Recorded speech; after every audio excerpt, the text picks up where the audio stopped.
গুটি কলের কল ফুল, তোকে দেখি মোর গন্ডগোল। বাবাই বলে বহু বানাবো, লাগাই দিল হুলস্থুল। গুটি কলের কল ফুল, তোকে দেখি মোর গন্ডগোল। বাবাই বলে বহু বানাবো, লাগাই দিল হুলস্থুল। মই দেখি তোকে, তই দেখি যে মোকে, মোকে দেখা পালে তোর মন ডোলে না ডোলে।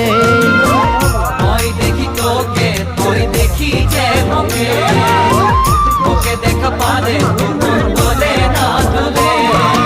ও ধনী মোর সজনী, তোকে না দেখিলে মোর জিয়া না ধরে। গুটি কলের কল ফুল, তোকে দেখি মোর গন্ডগোল। বাবাই বলে বহু বানাবো, লাগাই দিল হুলস্থুল। মাজেৰে আজি আমি কিমান বছৰ হ'ল আমি নিজে নাজানো, তথাপিও এই পূজা ঘৰ, এই মন্দিৰটো অনুমান 100 বছৰৰ ওপৰ হ'ব।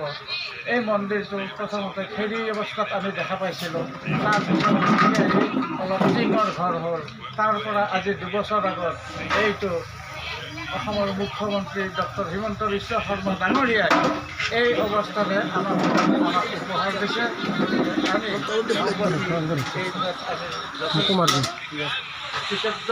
গতিকে আগলৈও আমি এই মন্দিৰ মিলা প্ৰীতিৰে থাকি আমাৰ গাঁওখনৰ নাম বাহিৰলৈ কঢ়িয়াই আনিব পাৰিম বুলি আমি আশা কৰিছোঁ। ধন্যবাদ। আপুনি আৰু ইয়াৰ এই হোমযজ্ঞৰ উপলক্ষে আমাৰ হেৰি মুখ্যমন্ত্ৰী ডাঙৰীয়াৰ পৰিয়ালে ভূনাথ শৰ্মা দেৱৰ পুত্ৰ উজ্জ্বল শৰ্মা দেৱে আজি নিশা নাগাৰা নামৰ গান পৰিৱেশ কৰিছে আৰু কথা হ'ল মহেশ কলিতা, মহেশ ডেকা।